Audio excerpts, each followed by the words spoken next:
Hello everyone, my name is Aditi and welcome to my YouTube channel. आज हम पढ़ेंगे class 6 geography का chapter number 3 जो कि है मोशंस ऑफ द अर्थ। तो अर्थ के मोशंस कैसी कैसी होती हैं उसके बारे में हम आज पढ़ेंगे। So earth mainly has two types of motion. Earth की जो है मेनली दो तरह की मोशन होती है, एक होती है रोटेशन, एक होती है रेवोल्यूशन। तो हमारा पूरा का पूरा चैप्टर इन्हीं दो पे बेस्ड है, राइट। पहले देख लेते हैं कि रोटेशन क्या होती है। रोटेशन का मतलब है movement of the earth on its axis. Earth के अपने ही एक्सिस पे जो रोटेशन होती है, अपनी ही एक्सिस पे अर्थ जो रोटेट करती है, घूमती रहती है, उसे कहते हैं रोटेशन, ठीक है। दूसरा होता है रेवोल्यूशन। अब रेवोल्यूशन क्या होता है? Movement of the earth around the sun in a fixed path और ऑर्बिट। अर्थ जब मूव करती है सन के अराउंड, आपने सुना होगा कि जितने भी प्लैनेट्स हैं वो सन के अराउंड घूमते रहते हैं, मूव करते रहते हैं, तो उसी मूवमेंट को हम क्या कहते हैं? रेवोल्यूशन कहते हैं। और ये एक फिक्स्ड पाथ पे होती है, मतलब एक जो पाथ है, एक जो रोड है, वो हमारा पहले से प्री डिसाइडेड है। और इस पाथ की शेप कैसी होती है? Elliptical, right. तो अब हमें पता चल गया कि रोटेशन क्या होता है, रेवोल्यूशन क्या होता है। रेवोल्यूशन होता है सूरज के चारों ओर घूमना और रोटेशन होता है अपनी ही एक्सिस पे घूमना, ठीक है। तो हमारा पूरा का पूरा चैप्टर अब इन्हीं दो पे बेस्ड है। सबसे पहले हम पढ़ेंगे रोटेशन के बारे में। अब रोटेशन के बारे में पढ़ने से पहले हमें इन कुछ यहाँ पे सर्कल्स बनाए हैं, आप देख रहे होंगे डायग्राम्स, इनका आपको पता होना चाहिए। देखिए सबसे पहले तो ये है, अब ये हमारी अर्थ है, ठीक है। ये साउथ पोल है अर्थ का, ये नॉर्थ पोल है। अब देखिए ये जो लाइन बनाई है, ठीक है, इस तरह से ये अर्थ की एक्सिस है और इस पे अर्थ जो है वो एक तरह से आप कह सकते हैं कि हमेशा हैंग रहती है, लटकी रहती है। अब देखिए नॉर्मली अर्थ ऐसे सर्कुलर वे में होनी चाहिए और हमारी एक्सिस ऐसे होनी चाहिए, लेकिन जो हमारी अर्थ है वो इस फॉर्म में है, ठीक है। अब इसका मतलब क्या है? इसका मतलब ये कि अर्थ हमारी टेढ़ी है। यहाँ पे देखिए नॉर्थ पोल आपका यहाँ होना चाहिए बट नॉर्थ पोल यहाँ आ गया है। साउथ पोल आपका यहाँ होना चाहिए बट साउथ पोल यहाँ पे है, ठीक है। इस तरह से अर्थ हमारी हैंग्ड पोजीशन में है, आप कह सकते हैं कि लटकी हुई है। अब ये इसका एक ऑर्बिटल प्लेन है और ये कुछ डिफरेंट एंगल्स बनाती हैं, ठीक है। तो ऑर्बिटल प्लेन के साथ जो एंगल बनाता है हमारा ये जो एक्सिस है वो है 66.5 डिग्री, यानी 66.5 डिग्री आप कह सकते हैं। और जो ये परपेंडिकुलर प्लेन है इसके साथ जो एंगल बनाता है वो है 23.5 डिग्री, यानी 23.5 डिग्रीज, ठीक है। इसको आप ज़्यादा इस डायग्राम से समझ सकते हैं। जो हमारी अर्थ है हमेशा इस तरह से टेढ़ी पोजीशन में रहती है। नॉर्थ पोल यहाँ पे है, साउथ पोल यहाँ पे है, ठीक है। और जो लाइंस हम हमेशा पढ़ते आ रहे हैं, हमने प्रीवियस चैप्टर में भी पढ़ा है, वो किस तरह से इक्वेटर हमारा ये है, ट्रॉपिक ऑफ कैंसर हमारा ये है एंड ट्रॉपिक ऑफ कैप्रिकॉर्न हमारा ये है। तो ये है हमारी अर्थ की पोजीशन, राइट। अब नेक्स्ट हम जो डायग्राम पढ़ेंगे वो है सर्कल ऑफ इल्यूमिनेशन के बारे में। तो आई होप आप समझ गए होंगे कि ये लाइन है जो हम मानते हैं, जो हम कंसीडर करते हैं, बट एक्चुअल में अर्थ हमारी इस तरह से है। अब क्योंकि अर्थ इस तरह से है, अर्थ थोड़े ऐसे है, आप समझ रहे हैं, ऐसे होनी चाहिए बट ऐसे है। ये हमारा इक्वेटर बन गया, ठीक है। अब हम पढ़ेंगे सर्कल ऑफ इल्यूमिनेशन के बारे में कि इल्यूमिनेशन का सर्कल क्या है। देखिए ये हमारा सन है, यहाँ पे लाइट्स पड़ रही है, ठीक है। तो ये चीज़ तो आप समझ गए होंगे कि अगर आप किसी भी सर्कुलर कोई भी चीज़ है उसको अगर आप लाइट के सामने रखते हैं तो उसके एक ही पार्ट पे लाइट पड़ेगी, दूसरा पार्ट जो है अंधेरे में होगा। अर्थ का भी ऐसा ही है, जब सनलाइट पड़ती है तो अर्थ के एक ही पार्ट पे पड़ती है और जो दूसरा पार्ट है वो अंधेरे में रहता है, जिससे क्या होता है, जो हाफ पोर्शन है वहाँ पे लाइट होती है, आप कह सकते हैं, यानी दिन होता है, और जो एक पोर्शन है वहाँ पे रात होती है, ठीक है। अब जो दिन वाला पोर्शन है और जो रात वाला पोर्शन है, इसे एक लाइन के थ्रू आप डिफ्रेंशिएट कर सकते हो, अलग अलग कर सकते हो एक लाइन के थ्रू, और इसे नाम दिया गया है सर्कल ऑफ इल्यूमिनेशन का, ठीक है। तो आई होप आपको अच्छे से समझ आ गया होगा सर्कल ऑफ इल्यूमिनेशन क्या है और अर्थ हमारी टिल्टेड है, हैंग्ड है, ठीक है। अब इसके बाद हम पढ़ेंगे कि किस तरह से अर्थ रोटेट करती है, उसके बारे में थोड़ी सी information, right. So the earth takes about 24 hours to complete one rotation around the axis, जिसे आप कहते हैं अर्थ डे। मतलब देखिए ये जो टिल्टेड है इसके अराउंड जो हमारी अर्थ है वो ऐसे ऐसे घूमती रहेगी। जैसे फॉर एग्जांपल ये मान लीजिए आप, ये एक्सिस है, ठीक है, और अर्थ हमारी कैसे घूमती रहेगी, ऐसे इस तरह से इसके अराउंड घूमती रहेगी, ठीक है। तो इस चीज़ को, इस रोटेशन को कंप्लीट होने में कितना टाइम लगता है? 24 घंटे। तो अर्थ को जो है अपनी एक रोटेशन कंप्लीट करने में 24 घंटे लगते हैं और इसे नाम दिया गया है अर्थ डे का, ठीक है। मतलब ये इसे हम अर्थ डे कहते हैं। So what would happen if the earth did not rotate? अब आप सोचिए कि अर्थ रोटेट ना करे तो क्या होगा। देखिए अगर हमारी अर्थ रोटेट नहीं करती है, मतलब अर्थ हमारी एक जगह खड़ी हो गई, ये भी घूमेगी नहीं। तो इससे क्या होगा, जिस पोर्शन में दिन है वहाँ पे हमेशा ही दिन रहेगा और जहाँ पे रात है वहाँ पे हमेशा ही रात रहेगी। ठीक है, तो बहुत एक्सट्रीम कंडीशंस हो जाएंगी। यहाँ पे सनलाइट है मतलब यहाँ बहुत गर्मी हो जाएगी, एक्सट्रीम हॉटनेस, यहाँ पे ठंड है मतलब एक्सट्रीम कोल्डनेस हो जाएगी। तो लाइफ जो है पॉसिबल नहीं हो पाएगी अर्थ पे। ठीक है, तो अगर अर्थ रोटेशन जो है बंद कर दे तो लाइफ जो है पॉसिबल नहीं हो पाएगी अर्थ पे। इसके बाद कहा है Aryabhatta, the earth is round and rotates on its axis. Aryabhatta जो कि एस्ट्रोनॉमर थे, इंडियन थे, आपको पता ही होगा, जिन्होंने जीरो को भी इन्वेंट किया था, उनके अकॉर्डिंगली उन्होंने ये स्टेटमेंट दी है कि अर्थ हमारी राउंड है और ये अपने एक्सिस के अराउंड हमेशा रोटेट करती रहती है, मतलब घूमती रहती है। ठीक है, ये हमने रोटेशन के बारे में पढ़ लिया। आई होप जो भी मैंने पढ़ा आपको अच्छे से समझ आया हो। अब हमारा एक पार्ट तो कंप्लीट हो गया है, अब हम पढ़ेंगे रेवोल्यूशन के बारे में।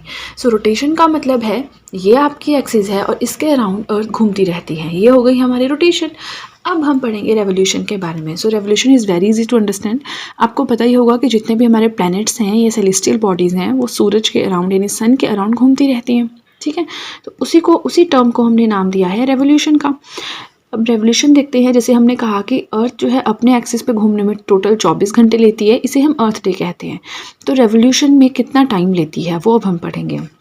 सो it takes 365:1:4 days to complete around the sun. मतलब अर्थ जो है 365 एंड 1/4 डेज लेती है टू रिवॉल्व अराउंड द सन। जब अर्थ सूरज के अराउंड घूमती है तो उसे 365 दिन प्लस 1/4 डेज लगते हैं। अब 1/4 डेज का मतलब क्या है कि देखिए हमारे एक दिन में 24 घंटे होते हैं। ठीक है, मतलब 365 दिन और 6 घंटे लगते हैं। ठीक है, तो इस तरह से 6 घंटे करते हुए जब 4 साल हो जाते हैं तो 6 × 4 24 हो जाते हैं, मतलब टोटल 24 घंटे हो जाते हैं। जिससे क्या होता है, आपके पास एक दिन एक्स्ट्रा जुड़ता है हर चौथे साल। हर 4th ईयर जो है आपका लीप ईयर होता है। ठीक है, क्यों होता है, इसी रीज़न की वजह से। नॉर्मली हम इसे 365 दिन ही कंसीडर करते हैं रेवोल्यूशन को, और जब भी लीप ईयर आता है तो हम कहते हैं कि 366 डेज होते हैं 1 ईयर में। तो वो इसी वजह से होते हैं, क्योंकि जो अर्थ है वो टोटल 365 दिन नहीं रिवॉल्व करती है around the sun, but 365 plus 6 hours extra करती है, जो कि चौथे साल में ऐड हो जाते हैं। हेंस जो हमारा फरवरी होता है हर लीप ईयर का, उसमें 28 की जगह 29 डेज होते हैं। अब देखिए यहाँ पे जो अर्थ की मूवमेंट है उसे हम थ्रू डायग्राम पढ़ेंगे। ये हमारा सन है, हमारी अर्थ जो है इस तरह से मूव करती रहती है। ठीक है, अर्थ के चारों ओर घूमती रहती है, इसे हमने नाम दिया रेवोल्यूशन का।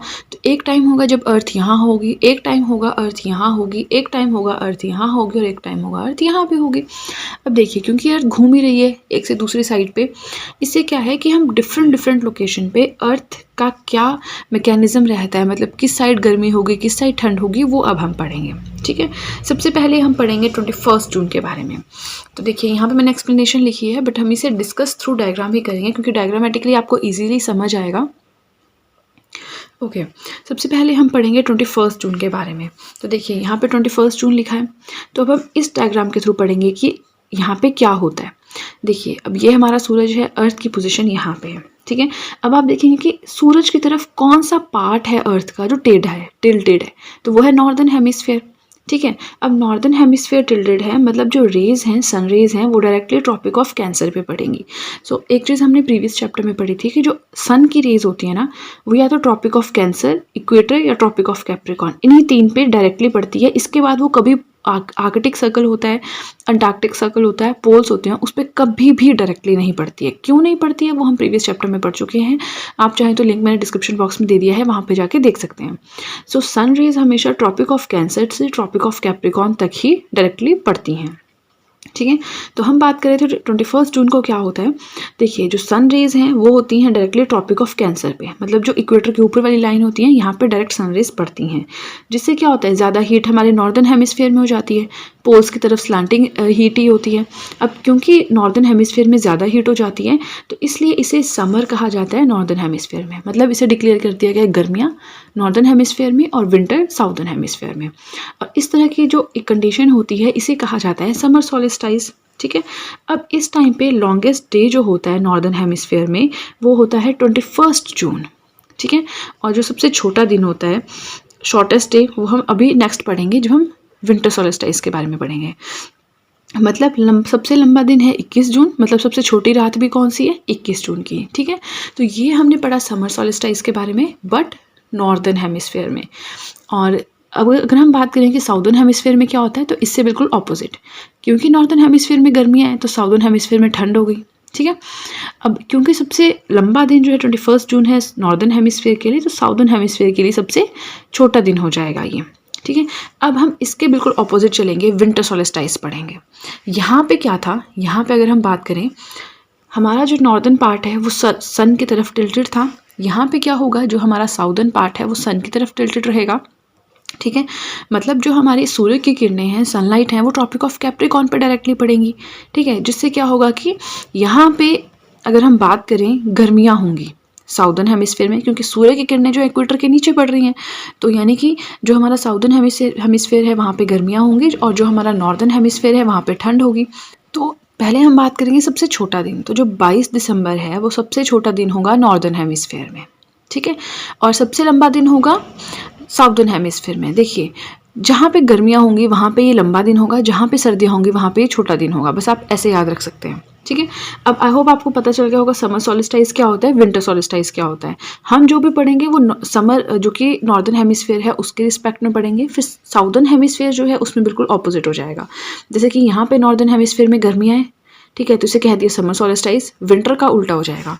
यहाँ पे नॉर्दर्न हेमिस्फेयर में विंटर्स है, ये हो गया विंटर सॉलिस्टाइस, साउदर्न हेमिस्फेयर में बिल्कुल उल्टा हो जाएगा।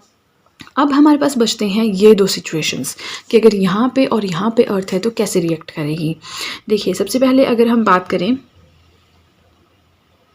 21 मार्च की, ठीक है, तो जो 21 मार्च है और जो 23 सितंबर है, ये जो दोनों ही सिचुएशंस है, इन पे सनराइज जो है वो इक्वेटर पे पड़ेगी। अब आप कंफ्यूज हो रहे हो कि यहाँ पे तो साउदर्न पोल है, बट आपको इस तरह से लेना है कि ये दोनों पैरेलल है, यहाँ पे भी एक सर्कल है, यहाँ पे भी एक सर्कल है, और जो सनलाइट है वो डायरेक्टली इक्वेटर पे पड़ रही है, यहाँ पे भी दोनों में इक्वेटर पे पड़ रही है। इस पोजीशन पे क्या होगा, कोई भी पोल जो है वो सन की तरफ टिल्टेड नहीं है, जिससे क्या होगा, जो पूरी की पूरी अर्थ है उसमें equal days and equal nights होंगे। और इन दोनों ही सिचुएशंस को हम नाम देते हैं इक्विनॉक्स का, मतलब जिसमें इक्वल डेज और इक्वल नाइट्स होती हैं। ठीक है, अगर हम बात करें, देखिए 23 सितंबर की, अगर हम इस वाले पार्ट की बात करें, इस वाले पार्ट में क्या होगा, जब इक्वेटर पे सनलाइट पड़ेगी तो जो हमारा नॉर्दर्न हेमिस्फेयर है वहाँ पे ऑटम होगा, जो साउदर्न हेमिस्फेयर है वहाँ पे स्प्रिंग होगा।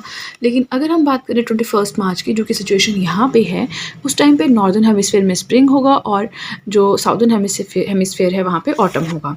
तो इस तरह से जो मेन इसमें पढ़ने वाला था वो इन दोनों का था, इन दोनों का सेम है। ठीक है, सो इस तरह से हमने पढ़ा कि किस तरह से अर्थ में रोटेशन होती है, रेवोल्यूशन होती है और कितना कितना टाइम लगता है।